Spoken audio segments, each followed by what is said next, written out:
Let us pray. Lord, we pray that your grace may always precede and follow us, that we may continually be given to good works. Through Jesus Christ our Lord, who lives and reigns with you in the Holy Spirit, one God, now and forever. Amen.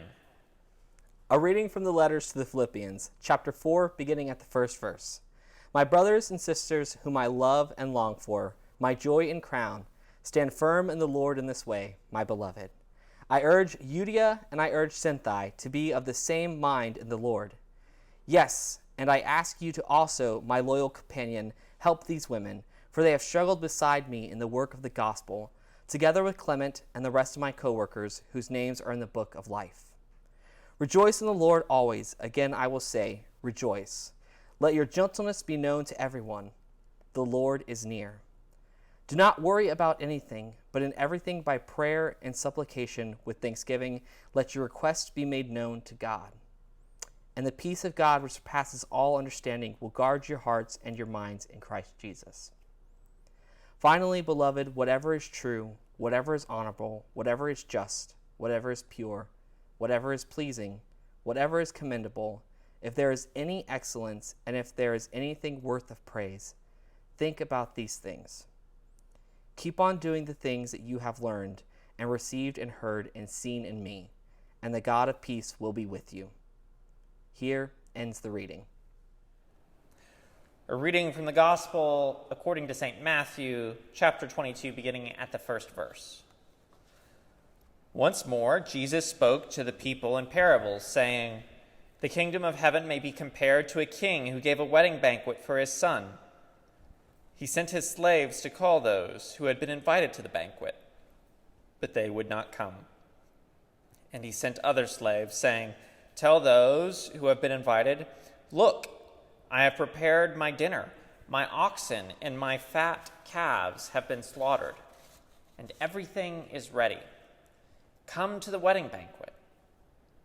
But they made light of it and went away, one to his farm, another to his business, while the rest seized his slaves, mistreated them, and killed them. The king was enraged.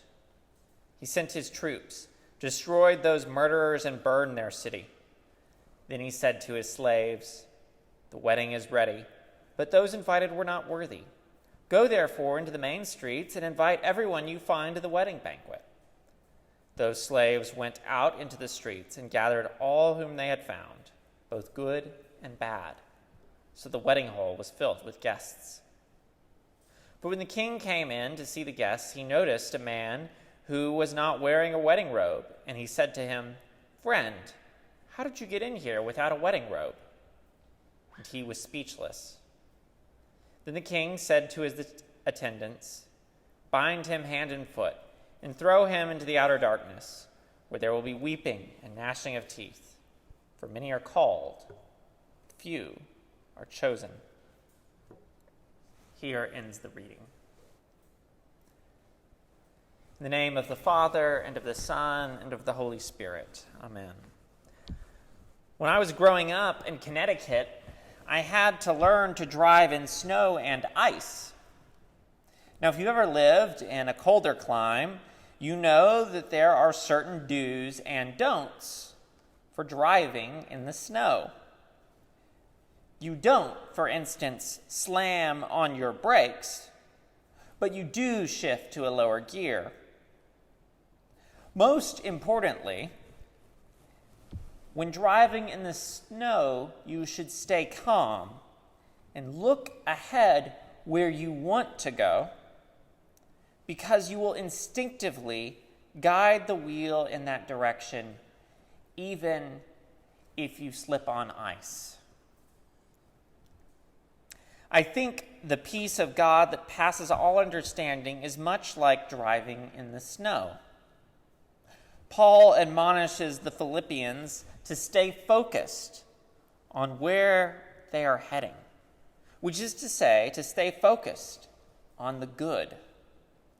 He writes, "Whatever is true, whatever is honorable, whatever is just, whatever is pure, whatever is pleasing, whatever is commendable, if there is any excellence, and if there is anything worthy of praise, think about these things.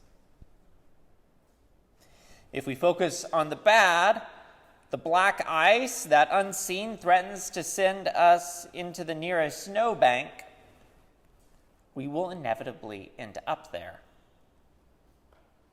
However, by keeping our eyes trained on the road ahead and our destination, we will actually find that by force of habit, we end up guiding ourselves safely to our destination. I think we live in an age very much aware of the hazards and perils that could await us at any turn. Anxiety, even more than despair, defines the age and the time that we live in. What if I am not good enough? What if I lose my job? What if I won't find another job? What if I lose my marriage? What if my loved one dies? What if I die? Anxiety can get the better of us and distract us with cares and occupations that, far from preventing us from danger, actually steer us toward it. How do we live less anxiously then? Now, there is no easy way to remind us to keep our eyes on the road God has intended us to travel. There is no trick that we can program into our vehicles that will warn us minutes before we encounter black ice. But there is prayer.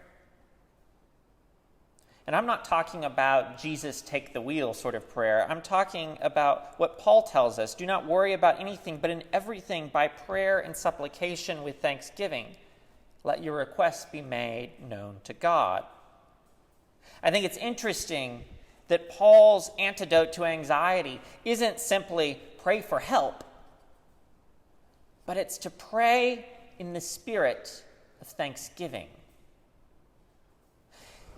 In my own spiritual life, I have found that the act of giving thanks changes my attitude so that I become less preoccupied as I focus on those things that are good and offer these back to God.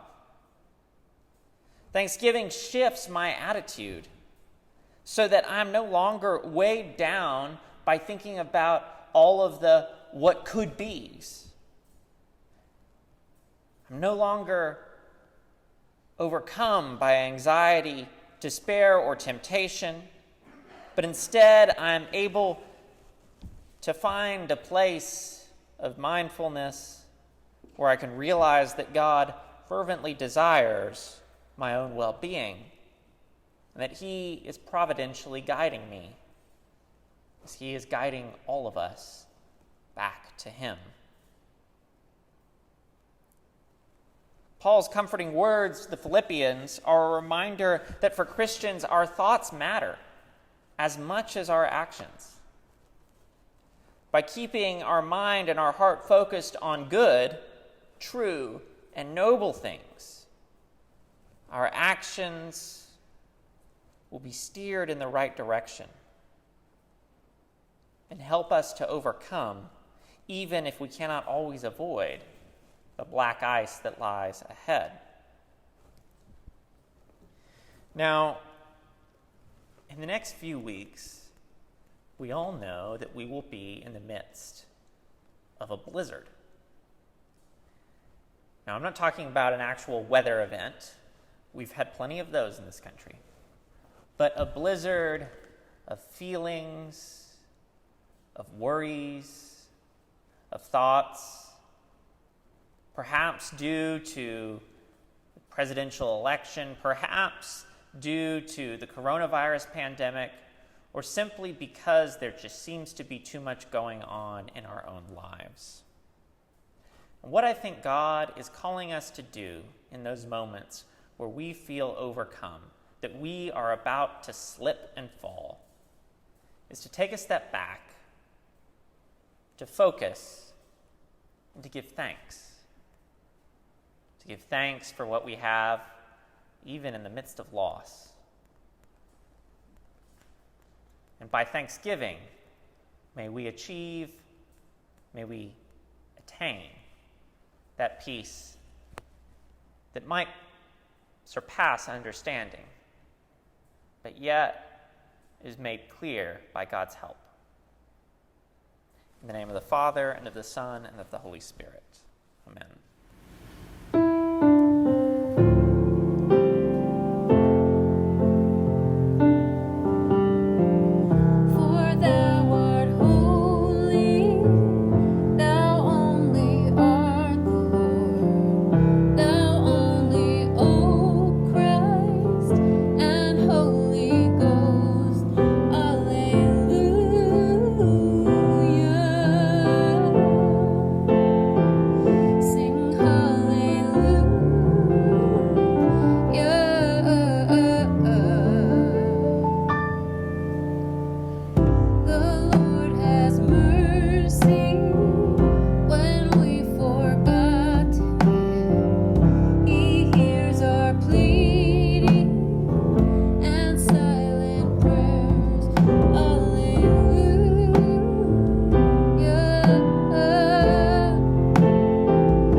Prayers of the people.